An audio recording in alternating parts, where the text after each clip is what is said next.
तो देखिए, आज हम कर्म बंधन और कर्मों के बंधन को समझेंगे। कर्म ही बंधन का आधार है और कर्म ही मुक्ति का आधार, जैसे विषय पर बात करेंगे। देखिए, कर्म कौन करता है? कर्म 3 प्रकार से होता है: पाप कर्म, पुण्य कर्म, सामान्य कर्म। और कर्मों के बंधन से भी शरीर और मन ही बंधता है। जब हम ये शब्द प्रयोग करते हैं आत्मा, ब्रह्म, ईश्वर, इनको मिलाकर के जो परम तत्व परमात्मा है उसी के पर्यायवाची शब्द हैं। तो परमात्मा ना तो कोई कर्म करता, ना कर्मों से बंधता है, ना ही कर्म संस्कार उसको बांध सकते हैं, ना तो वह पाप और पुण्य से परे है, इसलिए परमात्मा है। तो ब्रह्म या आत्मा तो सभी कर्म बंधनों से मुक्त है। ब्रह्म वो तत्व है जिसे अग्नि जला नहीं सकती, जल गला नहीं सकता, वायु सुखा नहीं सकती, आकाश अपने में समाहित नहीं कर सकता। जो अजर अमर नित्य शाश्वत सनातन ब्रह्म है वही आत्मा है। तो आत्मा ना कोई कर्म करता, ना कर्म बंधनों से बंधता है। कर्म और बंधनों से बंधने वाली प्रसक्ति है शरीर और मन, शरीर और अंतःकरण। अब इनको हम वैज्ञानिक और आधुनिक दृष्टि से समझेंगे, वैज्ञानिक विश्लेषण के आधार पर। देखिए, शरीर कर्म कैसे करता है? आंखें दृश्य देखती हैं, ये आंखों का कर्म है। कान ध्वनि सुनते हैं, ये कानों का कर्म है। त्वचा स्पर्श करती है, जीवा स्वाद का अनुभव करती है। व्यक्ति मुंह से बोलता है। तो ये जो 5 ज्ञानेंद्रियां हैं, उनकी जो 5 तन्मात्राएं हैं, शब्द, स्पर्श, रूप, रस, गंध, इन्हीं शरीर इंद्रियों से कर्म होता है। और ये शरीर इंद्रियों से भले और बुरे कर्म होने में प्रधान कारक तत्व मन है, मन के विचार। इसलिए संतों ने कहा कि आदत अपनी सुधार ले, बस हो गया भजन। मन की तरंग मार ले, बस हो गया भजन। तो अंतःकरण में जो 3 गुण हैं, सात्विक, राजस, तामस, यदि मन में दूषित विचार है तो व्यक्ति के मन में दूषित विचार है, वो गलत सोचेगा, गलत काम कर देगा। तो पाप कर्म के होने में विचार कारक तत्व हैं। केंद्र में आप देखोगे तो विचार ही कारण हैं। कर्मों का बंधन भी मन को होता है। उदाहरण से समझें, किसी व्यक्ति ने किसी की हत्या कर दी और हत्या कर देने से उस व्यक्ति को जेल हो गई। तो जेल वो चला गया। अब जेल के अंदर वो सोच रहा है कि यदि मैं ऐसा काम नहीं करता तो मुझे जेल नहीं होती। तो उस समय वो समझ नहीं थी, वो बोध नहीं था, विवेक शक्ति नहीं थी। वैसा कर्म हो गया आवेग में, विचारों के वेग में, और व्यक्ति को जेल हो गई। या व्यक्ति ने किसी का मर्डर कर दिया या हत्या कर दिया, कुछ और कर दिया। तो कहीं ना कहीं गलत काम होने में विचार ही केंद्र में है, थॉट्स। इसलिए महापुरुष कहते हैं कि अपने विचारों से सावधान रहो। अब कर्म आपने कुछ भी किया, मान लीजिए कि आपने भोजन किया, एक सामान्य कर्म किया। भोजन का स्वाद कैसा था, भोजन में नमक कम था या ज़्यादा था, इसका अनुभव मन को होता है। अब मन में वो स्मृति, वो संस्कार, वो डेटा इकट्ठा हो गया। तो मन स्मृतियों को, कर्मों को इकट्ठा करता है। जैसे गुल्लक में आप पैसा इकट्ठा करते हो, वैसे मन इस यादों को, स्मृतियों को, कर्मों से अर्जित संस्कारों को इकट्ठा करता है। और मन ही समस्त कर्म संस्कारों की परिधि पर काम भी करता है। इसलिए बंधन और मुक्ति का कारक तत्व मन है। यदि मन को साधना ध्यान में लगाओगे तो मुक्ति निश्चित है, मोक्ष की प्राप्ति सुनिश्चित है। और मन को संसार में, माया में, विषयों में लगाओगे तो बंधन तैयार करेगा मन। और मन जब मिट गया, आत्म साक्षात्कार हो गया, कैवल्य ज्ञान हो गया, परमात्मा का अनुभूति के तल पर समाधि में ज्ञान हो गया, तो मन विलीन हो गया, मन मिट गया। अब शरीर और आत्मा के बीच में मन विलीन हो गया। तो अब यह शरीर ही परमात्मा का घर हो गया। पहले ये शरीर किससे संचालित था? मन से। स्मृतियों, संस्कारों, कर्मों की परिधि, सत्य, रज, तम, त्रिगुणमयी प्रकृति, अंतःकरण, चतुष्कय, मन, बुद्धि, चित्त, अहंकार में समस्त कर्म संस्कार अर्जित हो रहे थे। लेकिन जब सब कुछ विलीन हो गया, खत्म हो गया, तो अब शरीर को परमात्मा ने धारण कर लिया। इसलिए महापुरुषों के शरीर में परमात्मा ही व्यक्त होता है, वे अव्यक्त साक्षी पुरुष ही व्यक्त होता है। तो कर्मों का जो बंधन है, कर्म चक्र जो है, उससे शरीर जकड़ा है, मन जकड़ा है। तो समझने वाली बात यह है कि ना आत्मा कहीं आती न जाती, आत्मा सर्वत्र व्याप्त तत्व है, आत्मा अव्यक्त तत्व है।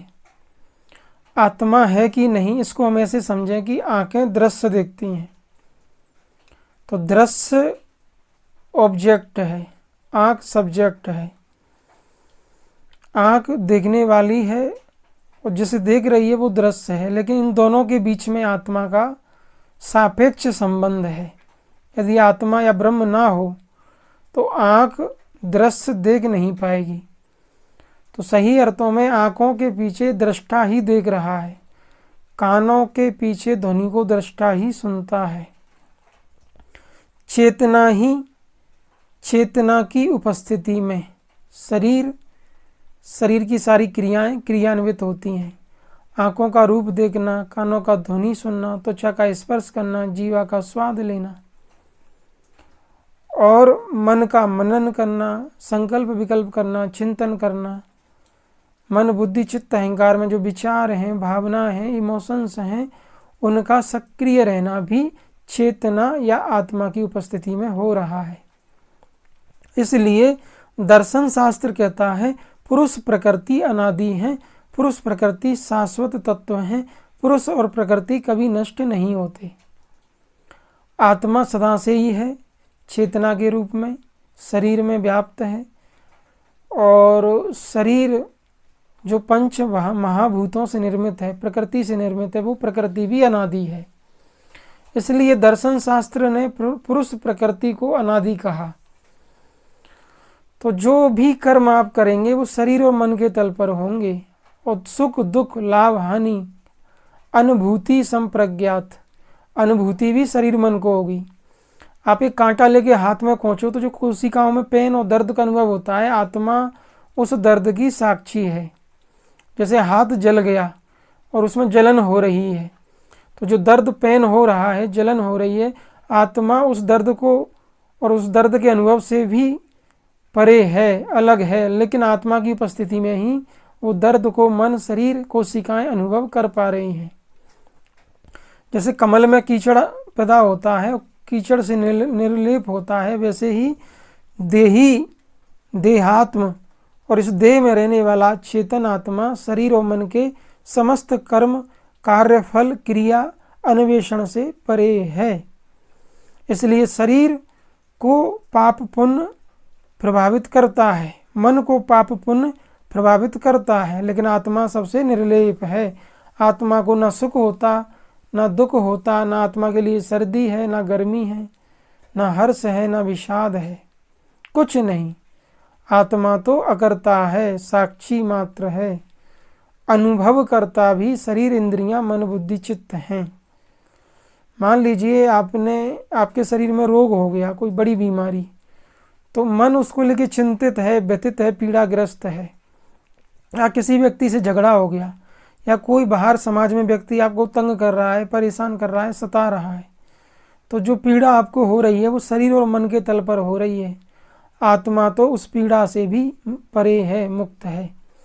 तो हम यही समझा रहे हैं कि देखिए शरीर है, मन बुद्धि चित्त अहंकार है, और इनसे परे चेतना आत्मा या ब्रह्म है शरीर में, वो सदा ही निर्लेप निर्लिप्त है। फिर जप करने से, ध्यान करने से, योग साधना करने से मुक्ति किसकी होती है? विवेक शक्ति से अनुभूति के तल पर आत्मा को जान के मन मुक्त हो जाता है, और जब मन मुक्त होगा तो शरीर भी मुक्त हो जाएगा। इसलिए मुक्ति और बंधन में शरीर है और मन है, और मुक्ति भी शरीर और मन की होती है योग साधना से। चित्त के जो सारे संस्कार हैं, जब वो समाधि में विलय हो गए, नष्ट हो गए, खत्म हो गए, तो मुक्ति हो गई। तो मुक्ति शरीर और मन की होती है, इस बात को अच्छे से समझो। आत्मा तो सदा से ही मुक्त है, उसको ना सुख होता, ना दुख होता, ना हर्ष, ना विषाद, ना पीड़ा, ना वेदना, ना पाप, ना पुण्य, कुछ नहीं। वो सबसे परे है, शरीर से, मन से, विचारों से, भावनाओं से, इच्छाओं से, आकांक्षाओं से। लेकिन योग साधना से धर्म के मार्ग पर चल के शरीर और मन की मुक्ति होती है। मन मुक्त हो गया तो शरीर भी मुक्त हो जाएगा। असली मुक्ति चित्त की, मन की होती है, संस्कारों से, भावनाओं से, इमोशंस से। इसलिए भगवान कृष्ण कहते हैं कि योग की अग्नि में जिस योगी के सारे कर्म संस्कार जल के भस्म हो गए, यस्य सर्वे समारंभा काम संकल्प वर्जिता ज्ञान अग्नि दग्ध कर्माणम तमाहु पंडितम बुधा। योग की अग्नि में जिस योगी के कर्म संस्कार जल के भस्म हो गए, वो योगी ब्रह्म स्वरूप, परमात्म स्वरूप हो गया, कर्म संस्कारों से, भावनाओं से सबसे मुक्त हो गया, शुद्ध बुद्ध चैतन्य साक्षी आत्मभाव में स्थिर हो गया, मन शून्य में विलय हो गया। तो मुक्ति मन की होती है। मन में ही संस्कार हैं, कर्म से अर्जित भावनाएं हैं, विचार हैं, इमोशंस हैं, द्वैत है, तेरा मेरा, तू और मैं, अज्ञान है। अज्ञान से ही हिंदू मुस्लिम सिख जैन ईसाई बन गए, अज्ञान से ही ठाकुर ब्राह्मण क्षत्रिय बन गए। सब अज्ञान का जाल है, अज्ञान का साया है। ज्ञान तो एक ही बिंदु पर है कि शरीर मन आत्मा, आत्मा को जानो मुक्ति पाओ।